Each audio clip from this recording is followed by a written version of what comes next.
Welcome student, class 8 science unit 13 water part 1 composition. Water இந்த லெசனில் உங்களுக்கு learning objectives understand the importance, properties and uses of water, write the chemical equations for the reaction of water, explain water treatment methods, discuss about different methods of softening water, know about the causes and consequences of water pollution, list out the ways by which water pollution may be controlled.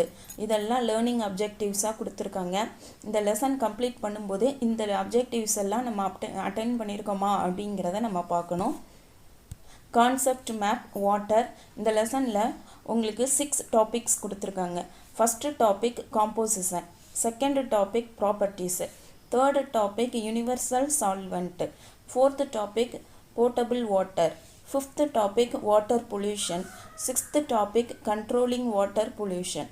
இதுதான் 6 topics. இதில் இன்றைக்கி நம்ம first topic composition பார்க்க போகிறோம்.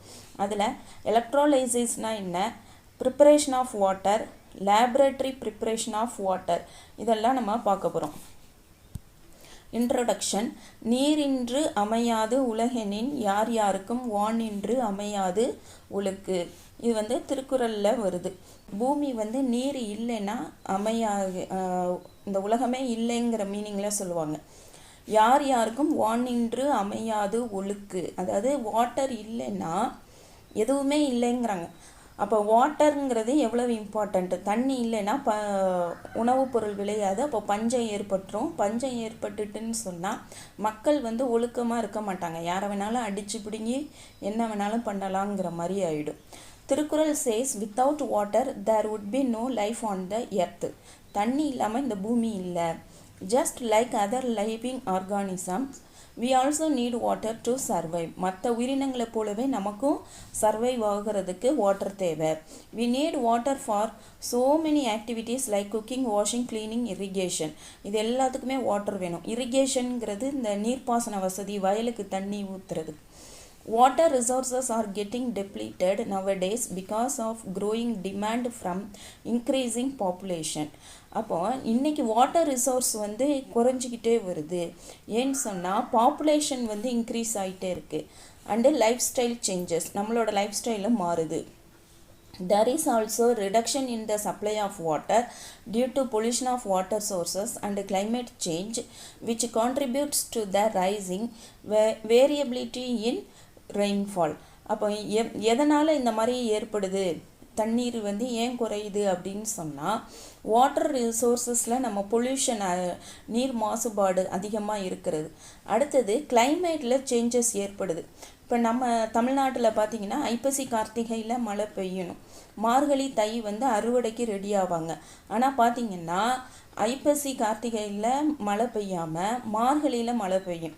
அப்போ கதிர் வந்த பயிர் எல்லாமே மழையில் நனைஞ்சி கதிர் சாஞ்சிரும், இல்லைன்னா அந்த நெல் மணிலாம் கொட்டிடும். அப்போ கிளைமேட்டில் இந்த மாதிரி மாற்றங்கள் ஏற்படுது. Contributes to rising variability in rainfall. அப்போ என்ன ஆகுதுன்னு சொன்னால் ஒரு வருஷம் மழை பெய்யும், அடுத்த வருஷம் மழை பெய்யாது, ஒரு வருஷம் சராசரியை விட அதிகமான மழை பெய்யுது. இந்த மாதிரி காரணங்கள்லாம் கிளைமேட் சேஞ்சினால ஏற்படுது. We all depend on water for our living and so every individual is responsible for saving water. அப்போ இந்த பூமியில் வாழக்கூடிய ஒவ்வொருத்தருக்கும் இண்டிவிஜுவாலிட்டியாக இந்த வாட்டரை சேவ் பண்ணக்கூடிய ரெஸ்பான்சிபிள் இருக்குது. In this lesson we will learn about the sources, properties and uses of water and also about water pollution and water treatment methods. இதெல்லாம் இந்த லெசனில் பார்க்க போகிறோம். அப்போ சோர்ஸஸ்ங்கிறது நமக்கு தெரியும், வாட்டர் சோர்ஸஸ்ஸு. அதோட ப்ராப்பர்ட்டிஸும் ஓரளவுக்கு நமக்கு தெரியும். வாட்டரை எதுக்கெல்லாம் யூஸ் பண்ணுறோங்கிறது நமக்கு தெரியும்.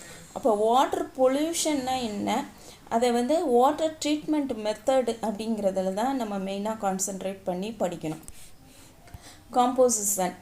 காம்போசிஷன்ங்கிறது எப்படி இருக்குது வாட்டர் அப்படிங்கிறது. 3/4 of our planet Earth is filled with water. The water exists in 3 states, namely solid, liquid and gas. இது நம்ம ஏற்கனவே சொல்லியிருக்கோம். இப்போ ஒரு பொருள் 3 நிலைகளையும் கிடைக்கக்கூடிய, பூமியில் கிடைக்கக்கூடிய பொருள் அப்படின்னு சொன்னால் ஸ்டூடெண்ட்ஸுக்கு மிக எளிமையாக புரிய வைக்கிறதுக்கு ஆசிரியர் பயன்படுத்துகிறது இந்த வாட்டர் தான். ஏன்னா வாட்டர் வந்து ஐஸாகவும் கிடைக்கிது, லிக்யூட் ஸ்டேட்டில் வாட்டராகவும் கிடைக்கிது, கேஸ் ஸ்டேட்டில் வந்து வேப்பராகவும் கிடைக்கிது. Water on the surface of the earth is found mainly in ocean and polar ice caps and glaciers. அப்போ எர்த்தில் வாட்டர் எப்படி கிடைக்குதுன்னா ஓஷனில் வாட்டர் இப்படி இருக்கும்.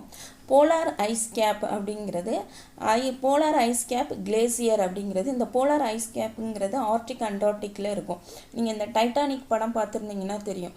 அந்த ஷிப்பு போகும்போது வெளியில் பார்க்கும்போது உங்களுக்கு வந்து ஐஸ் வந்து சின்னதாக தெரியும். நம்ம அந்த வளைவு தானே போய் வளைஞ்சிடலான்னு அந்த ஷிப்பு போகும். ஆனால் பார்த்தீங்கன்னா உள்ளே வந்து தண்ணிக்கு அடியில் வந்து ரொம்ப பிரம்மாண்டமாக இருக்கிறதுனால தான் அந்த ஷிப்போட அந்த ஃப்ரண்ட் பார்ட் அதில் போய் மோதி திரும்ப முடியாமல் போயிருந்திருக்கும். அந்த போலார் ஐஸ் கேப்புங்கிறதுல பெரும்பகுதி வந்து வாட்டர் உள்ளே மூழ்கி இருக்கும், கொஞ்சம் தான் மேலே இருக்கும். இது வந்து கிளேசியர்ஸு, இது ஹிமாலயாஸ், இந்த மாதிரி இதில் எல்லாம் நம்ம பார்த்துருப்போம். அண்ட் த ரிமைனிங் மிச்சம் இந்த கால்குலேஷன் பார்த்தீங்கனாலே உங்களுக்கு 99 வந்துடும். அப்போ ரிமைனிங் 1% தான் நமக்கு எப்படி கிடைக்குன்னா லேக்ஸ், ரிவர், அக்வேர்ங்கிறது ground water. Even our body is made up of water but it is not apparent. நம்ம உடம்பு கூட 65% வாட்டரில் தான் இருக்குது. Water is a chemically stable compound. ரொம்ப கெமிக்கல் வைஸ் பார்க்கும்போது அது ரொம்ப ஸ்டேபிளாக இருக்கும். It's chemical name is dihydrogen monoxide. இதை அண்டர்லைன் பண்ணிக்கோங்க. Dihydrogen monoxide. It can be broken up into hydrogen and oxygen. இதை இப்படி இந்த மாதிரி நம்ம பிரேக் பண்ணலாம். When an electrical current is passed through it, the process of breaking down of water molecules by the passage of electric current is known as electrolysis of water. ஏற்கனவே நம்ம electrolysis அப்படின்னு சொன்னால் என்னன்னு பார்த்துருக்கோம். அப்போது ஒரு சொல்யூஷனில் கரண்ட்டை பாஸ் பண்ணும்போது அது வந்து ரெண்டாக பிரேக் டவுன் ஆகும். அதை தான் நம்ம எலக்ட்ரோலைசிஸ்ன்னு சொல்கிறோம். அப்போ வாட்டரில் கரண்ட்டை பாஸ் பண்ணும்போது அது ஹைட்ரஜனாகவும் ஆக்சிஜனாகவும் பிரியும். Electrolysis of water. Electrolysis of water can be easily demonstrated with the help of an experiment. In this experimental setup, a glass beaker fixed with 2 carbon electrodes is filled with water up to 1/3 of its volume. இப்போ இந்த மாதிரி ஒரு class beaker இருக்கும், அதுலேயே வந்து இது ஃபிக்ஸ்டாகவே இருக்கும். அப்போ இதில் வந்து பாசிட்டிவோட கனெக்ஷன் நம்ம கொடுத்துருந்தோன்னு சொன்னால் இதுக்கு பேர் வந்து ஆனோடு. இந்த கார்பன் எலக்ட்ரோடை வந்து இதுக்கு நெகட்டிவில் கனெக்ஷன் கொடுத்துருந்தா இதுக்கு வந்து கேத்தோடுன்னு பேர். இப்போ இந்த வாட்டர் பீக்கரில் நம்ம வந்து 1/3 வந்து நம்ம வாட்டரை எடுத்துட்டு ஒரு டெஸ்ட் டியூப்பை வந்து இந்த மாதிரி செட்டப்பில் வந்து நம்ம வைக்கணும். வச்ச பிறகு இதில் கரண்ட்டு பாஸ் பண்ணுறோம். கரண்ட்டு பாஸ் பண்ண உடனே இதில் பார்த்தீங்கன்னு சொன்னால் இந்த வாட்டர் வந்து 2ஆக பிரிய அடையும். ஒன்று வந்து ஹைட்ரஜனாகவும் இன்னொன்று ஆக்சிஜனாகவும் போகும். அப்போ ஆக்சிஜன்கிறது வந்து ஆனோடில் ஃபில் ஆகுது, ஹைட்ரஜன்கிறது வந்து கேத்தோடில் ஃபில் ஆகுது. அப்போது இந்த ஃபில் ஆனது ஆக்சிஜன் தானா, இங்கே ஃபில் ஆனது ஹைட்ரஜன் தானாங்கிறத எப்படி கண்டுபிடிக்கிறது? The positive carbon electrode acts as anode and the negative carbon electrode acts as cathode. 2 test tubes are placed on the electrode as shown in figure. The electrodes are connected to a battery and current is passed until the test tubes are filled with a particular gas. If the gas collected is tested using burning splint, we can notice that the gas in cathode side burns with a popping sound when the extinguished splint is brought near the mouth of the test tube. அப்போது அந்த கேத்தோடோட connection கொடுத்துருந்த test tube பக்கத்தில் நம்ம burning ஸ்ப்ளிண்ட்டை எடுத்துகிட்டு போனோம்னு சொன்னால் அது pop அப்படிங்கிற சவுண்டில் எரியும். அப்போது பாப் அப்படிங்கிற சவுண்டு நமக்கு கிடைக்கும். This property is usually shown by hydrogen gas. அப்போ பாப்பிங் சவுண்டு வந்து ஹைட்ரஜன் கேஸ் தான் ப்ரொடியூஸ் பண்ணும். அப்போ கேத்தோடில் கலெக்ட் ஆனது வந்து ஹைட்ரஜன் கேஸ்ன்னு நம்ம கன்க்ளூட் பண்ணுறோம். So it is confirmed that the gas inside the test tube is hydrogen. The burning splint placed near the anode side burns more brightly, confirming that it is oxygen gas. அப்போ anode பக்கத்தில் நம்ம அந்த burning ஸ்ப்ளிண்ட்டை கொண்டு போனோம்னு சொன்னால் அது இன்னும் நல்ல பிரைட்டாக ஆயிரும். ஏன்னா ஏற்கனவே நம்ம ஆக்சிஜன் வந்து எரிதலுக்கு சப்போர்ட் பண்ணும் அப்படின்னு சொல்லி நம்ம படிச்சிருக்கோம். This experiment shows that water is made up of hydrogen and oxygen. அப்போ இந்த எக்ஸ்பிரிமெண்ட் அந்த எலக்ட்ராலைசிஸ்ங்கிற எக்ஸ்பிரிமெண்ட் மூலமாக வாட்டரில் ஹைட்ரஜன் அண்டு ஆக்சிஜன் இருக்குங்கிறத நம்ம கன்ஃபார்ம் பண்ணுறோம். இப்போ இதுலேருந்து உங்களுக்கு ஒன் வேர்டு கொஸ்டின்ஸு கேட்பாங்க. இது வந்து ஆனோடு சைடில் கிடைக்கிறது, இது வந்து ஆக்சிஜன். அப்போ ஆக்சிஜன் வந்து நல்ல பிரைட்டாக எரியுது. ஹைட்ரஜன் இப்போ வந்து என்ன பண்ணணும்னு சொன்னால் கேத்தோடு பக்கத்தில் இருக்கக்கூடிய டெஸ்ட் டியூப்பில் நமக்கு கிடைக்கிது. அது பாப் அப்படிங்கிற சவுண்டில் நமக்கு கிடைக்கிது.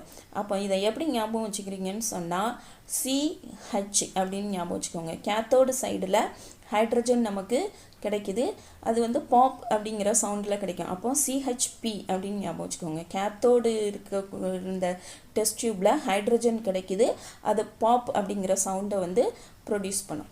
அதுக்கு ஆப்போசிட் வந்து ஆனோடுன்னு ஞாபகம் வச்சுக்கலாம். அப்போ ஆனோடுங்கிறது என்னது, ஆக்சிஜன் நமக்கு கிடைக்கிது, அது வந்து பிரைட்டாக எரியும் அப்படின்னு ஞாபகம் வச்சுக்கோங்க.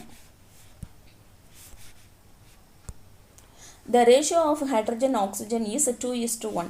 ஹைட்ரஜனோட ரேஷியோ வந்து 2, ஆக்சிஜனோட ரேஷியோ 1. இப்போ ஒன் வேர்டு கொஸ்டினில் இந்த பக்கம் ஆக்சிஜன் கொடுத்து இந்த பக்கம் ஹைட்ரஜன் கொடுத்தாங்கன்னா நீங்கள் 1:2ன்னு எழுதணும். Hence for every 2 volumes of hydrogen collected at the cathode there is 1 volume of oxygen collected at the anode. அப்போ 2 பங்கு ஹைட்ரஜன் கிடச்சிச்சு அந்த டெஸ்ட் டியூப்லன்னு சொன்னால் ஒரு பங்கு வந்து ஆக்சிஜன் அந்த இடத்துல இருக்கும். 2H2O gives electrolysis-ல 2H2 + O2. இந்த ஆரோ மார்க் வந்து கேஸுங்கிறதுனால வெளியில் போகுது அப்படிங்கிறதுனால கொடுத்துருக்காங்க.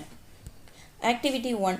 Take some anhydrous copper 2 sulfate powder and place it in a watch glass. Anhydrous அப்படிங்கிறது அதில் வாட்டர் கொஞ்சம் கூட இருக்காது அப்படின்னு அர்த்தம். Add water drop by drop to the anhydrous copper 2 sulfate. Do you notice any color change in the powder? கொஞ்சம் கொஞ்சமாக வாட்டரை ஊற்றி நம்ம மிக்ஸ் பண்ணும்போது ஏதாவது கலர் சேஞ்ச் ஏற்படுமா? Yes, you can notice the powder turning blue கலரில் மாறும், அதாவது மயில் துத்த கலரில் மாறும். It is a test for water. அப்போ இதிலேருந்து நம்ம 2 விஷயங்கள் நம்ம தெரிஞ்சுக்கிறோம். அதாவது வாட்டரில் வந்து என்னென்ன கண்டென்ட் இருக்குது அப்படிங்கிறதுக்கான எக்ஸ்பிரிமெண்ட் வந்து எலக்ட்ராலிசிஸ் மூலமாக கண்டுபிடிக்கிறோம். அதில் ஹைட்ரஜனும் ஆக்சிஜனும் இருக்குது.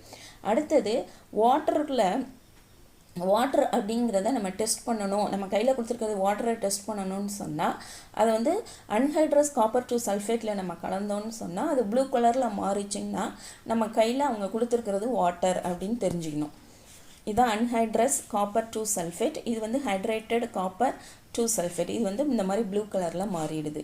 ப்ரிப்பரேஷன் ஆஃப் வாட்டர், எப்படி வந்து வாட்டரை ப்ரிப்பேர் பண்ண முடியும், இது மட்டும் நமக்கு தெரிஞ்சிடுச்சுன்னு சொன்னால் இந்த வேர்ல்டில் அந்த கண்ட்ரி தான் மிகப்பெரிய கண்ட்ரி. ஏன்னா இனிமேல் வந்து 3rd World War வந்து வாட்டருக்காக தான் வரப்போகுது அப்படின்னு சொல்லிட்டு இருக்காங்க. Water was first prepared in 1781 by an English scientist Henry Cavendish. அப்போ இது ஒரு ஒன் வேர்டு கொஸ்டின். அப்போ ப்ரிப்பரேஷன் ஆஃப் வாட்டரை வந்து இப்படியும் ப்ரிப்பேர் பண்ணலான்னு சொன்னது வந்து Henry Cavendish. He discovered hydrogen gas when active metals reacted with sulphuric acid. இது சல்ஃபியூரிக் ஆசிட் வந்து மெட்டலோட ரியாக்ட் பண்ணும்போது சல்ஃபியூரிக் ஆசிட் மெட்டலோட ரியாக்ட் பண்ணும்போது ஹைட்ரஜன் கேஸ் வெளியில் வரும். அப்போ அந்த ஹைட்ரஜன் கேஸை வந்து அது நமக்கு ஏற்கனவே தெரியும், ஹைலி இன்ஃப்ளேமபிள், டக்குன்னு எளிதில் தீப்பற்றக்கூடியது. And burnt to form a colourless product called water. அப்போது அது வெளியில் வந்து நம்ம ஏரில் ஆக்சிஜனோட சேர்ந்து டக்குன்னு வாட்டராக ப்ரொடியூஸ் ஆகிடும். அப்போ ஹைட்ரஜன் கேஸை ப்ரொடியூஸ் பண்ணிட்டா வாட்டரை நம்மளால் ப்ரொடியூஸ் பண்ண முடியும். ஜிங்க் இதான் அவங்க கொடுத்துருக்க மெட்டல். இது வந்து acid, sulphuric acid H2SO4, ZnSO4, zinc sulphate plus hydrogen. இந்த ஹைட்ரஜன் வந்து ஆக்சிஜனோட சேர்ந்தால் நமக்கு வாட்டர் கிடைக்கும். Water is also produced by the reduction of metal oxide by hydrogen, burning of hydrogen in air and burning of hydrocarbons in air. இப்போ என்னென்ன மெத்தட்லாம் உங்களுக்கு water produce பண்ணலான்னு சொன்னால் அது மெட்டல் ஆக்சைடில் வந்து ரிடக்ஷன் பண்ண மூலம் ஹைட்ரஜனை வச்சு ரிடக்ஷன் பண்ணணும். பேர்னிங் ஆஃப் ஹைட்ரஜன் இன் ஏர், அடுத்தது burning of hydrocarbon, burning of hydrogen, burning of hydrocarbon. இது அடுத்தது respiration of plants and animals also releases water. அப்போ plant animalsோட respiration மூலமாகவும் water வந்து நமக்கு கிடைக்குது. அப்போ குளுக்கோஸ் இதான் வந்து common example. Glucose C6H12O6 plus oxygen respiration பண்ணுது அந்த செடி, அதாவது ப்ரீத்திங் பண்ணுது. ப்ரீத் பண்ணும்போது மனிதர்களை மாதிரியே ஆக்சிஜனை எடுத்துகிட்டு கார்பன் டை ஆக்சைடை வெளியில் விடும். அப்போ நமக்கு என்ன கிடைக்கிது? Carbon di oxide, water plus energy வந்து நமக்கு கிடைக்குதுன்னு சொல்கிறாங்க. ஹென்ரி கேவண்டிஸ் இவர் தான் வந்து ப்ரிப்பரேஷன் ஆஃப் வாட்டரை வந்து ஃபஸ்ட்டு ஃபைண்ட் அவுட் பண்ணது. இவர் வந்து British philosopher, scientist, chemist and physicist. Cavendish is noted for his discovery of hydrogen. ஹைட்ரஜனை இவர் தான் கண்டுபிடிக்கிறாரு. ஹைட்ரஜனை கண்டுபிடிக்கிறதுனால ப்ரிப்பரேஷன் ஆஃப் வாட்டர்னு தெரியுது நமக்கு. He called it inflammable air. அவர் ஃபஸ்ட் அதுக்கு வந்து inflammable airனா அவர் ஃபஸ்ட்டு நேம் கொடுக்குறாரு. He mixed metal with strong acids and created hydrogen. எப்படி அந்த ஹைட்ரஜனை கிரியேட் பண்ணுறாரு? Metal plus acid. நம்ம இதை யூனிட் 14ல் ஆசிட் பேசஸ் படிக்கும்போது பார்ப்போம். He created carbon dioxide also by combining metal with strong base. அப்போ மெட்டலோட ஆசிடை கலந்தால் ஹைட்ரஜன் கிடைக்கும், மெட்டலோட பேஸை சேர்க்கும்போது கார்பன் டை ஆக்சைடு நமக்கு கிடைக்கும் அப்படின்னு சொல்கிறாரு. இப்போ வந்து நம்ம ப்ரிப்பரேஷன் ஆஃப் வாட்டர் பார்த்துட்டோம். அப்போ அதை ரியாலிட்டி கொண்டு வரதுக்காக லேபில் எப்படி ப்ரிப்பேர் பண்ணுறாங்க அப்படின்னு சொல்லி பார்க்க போகிறோம். இப்போ அது இந்த பிக்சர் பார்த்திங்கன்னா ஹைட்ரஜன் கேஸை இது வழியாக விடுறோம். இது உள்ளே பார்த்திங்கன்னா அன்ஹைட்ரஸ் கால்சியம் குளோரைடு இருக்கும். அப்போ அந்த ஹைட்ரஜன் கேஸில் கொஞ்சோண்டு ஏதாவது வாட்டர் இருந்தால் கூட இது உறிஞ்சி எடுத்துரும் இந்த பவுடர். அதுக்கப்புறம் வந்து அந்த கேஸ் வந்து இது வழியாக வரும். அப்போ ட்ரை ஹைட்ரஜன் கேஸாக வந்து நமக்கு கிடைக்கும். அப்போ ட்ரைனா என்னது? உள்ளே கொஞ்சம் கூட வாட்டர் இருக்காது. அப்போ அது வெளியே வரும்போது அது ஹைலி இன்ஃப்ளேமபிள் அப்படிங்கிறதுனால அது வெளியில் இருக்கக்கூடிய ஆக்சிஜனோடு சேரும்போது உங்களுக்கு வந்து ஃபயர் கிரியேட் ஆகும். அப்போ நம்ம ரெடியாக இந்த செட்டப் வச்சுருக்கணும். இதில் வந்து வாட்டர் இருக்குது, நம்ம இதில் வந்து கோல்டு வாட்டரை இங்கே உள்ளே அனுப்பிக்கிட்டே இருக்கணும். கீழே பார்த்திங்கன்னா இந்த இடத்துல வந்து ஃபயர், இது வந்து கோல்டு. அப்போது இந்த தண்ணி இந்த சூடு பட்டு இந்த தண்ணி வந்து என்ன ஆகும்? பாயில் ஆக ஆரம்பித்து, எப்போதுமே நம்ம ஏற்கனவே சொல்லியிருக்கோம், இந்த இட்லி பானையில் உங்களுக்கு வந்து ஓப்பன் பண்ணி பார்த்தீங்கன்னு சொன்னால் இட்லி பானையோட மூடியில் வந்து எப்படி தண்ணி சொட்ட ஆரம்பிக்கும். அப்போ அதே மாதிரி இங்கே தண்ணி சொட்ட ஆரம்பிக்கும். இந்த பாயில் ஆன வாட்டர், ஏன்னா பாயில் ஆகும்போது தண்ணி கொதிக்க ஆரம்பித்து இது வழியே வந்து அந்த ஹாட் வாட்டர் வந்து வெளியில் போகும். இப்படி தான் டிஸ்டில்டு வாட்டர் வந்து நமக்கு கிடைக்கிது. அப்போ இதை உங்களுக்கு பார்க்கும்போது இதெல்லாம் சாத்தியமா அப்படின்னு நீங்கள் நினைக்கலாம். ஆனால் யூடியூப்பில் போய் நீங்கள் சர்ச் பண்ணி பாருங்கள்.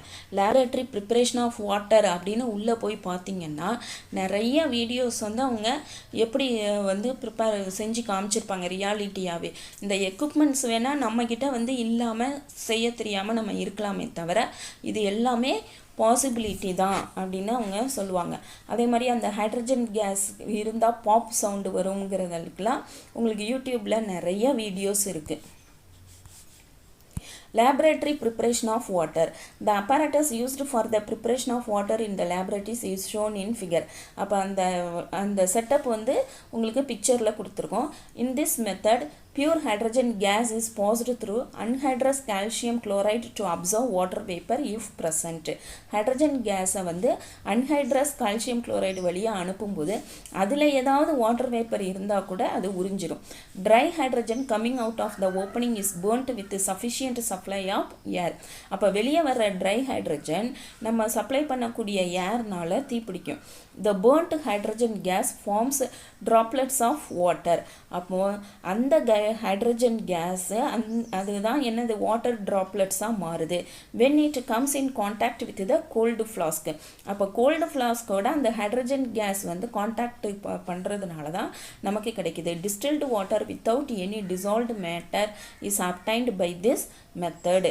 இனிமே வந்து எதிர்காலத்தில் இந்த மாதிரி கூட வாட்டர் வந்து ப்ரிப்பேர் பண்ணுவாங்க. அதாவது நம்மளை கடந்து போகக்கூடிய ஏரில் இருந்து வாட்டர் வந்து இந்த மெத்தடில் ப்ரிப்பேர் பண்ணுறதுக்கு ஆனால் வாய்ப்புகள் மிக அதிகமாக இருக்குது.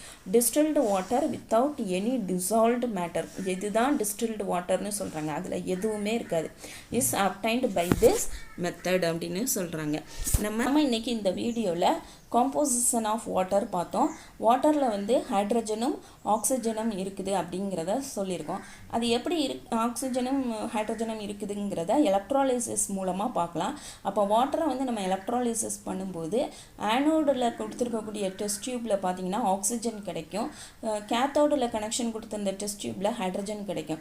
அப்போ அது ஹைட்ரஜன் தானா அப்படிங்கிறத பார்த்தோம்னா அந்த பேர்னிங் ஸ்ப்ளிண்ட்டை பக்கத்தில் கொண்டு போகும்போது அது பாப்புங்கிற சவுண்டில் வரும்.